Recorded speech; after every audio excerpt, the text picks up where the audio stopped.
Alright guys, how y'all doing? Back with another flight. And since my 4S lipo is dead, I'm gonna try this one on 3S today. So I've got 4 or 5 3S batteries, but I stopped flying them a while ago on my other quad because it just didn't fly that great at all on 3S. It was just garbage. So that was my old quad I'm talking about.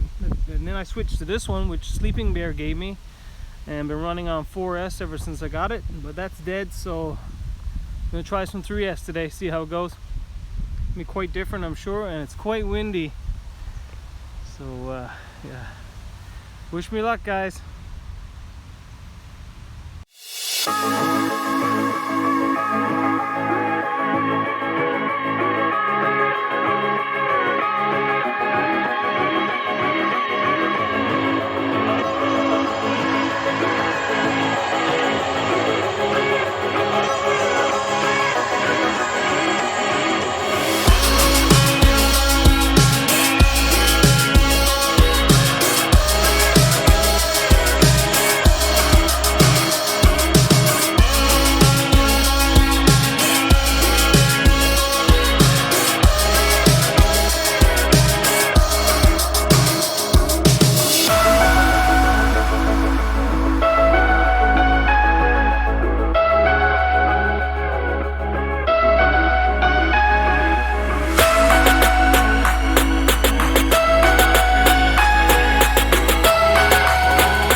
Well, that was pretty good couple of packs, I guess. Quite different on 3S. Throttle values are much higher, of course. And with all this wind, it's pushing me around a little bit, but overall, pretty good. Pretty happy. So I think I'll be flying on 3S for a little bit until I get my 4S packs in. Pretty fun. Alright, see you next time, guys. Take care.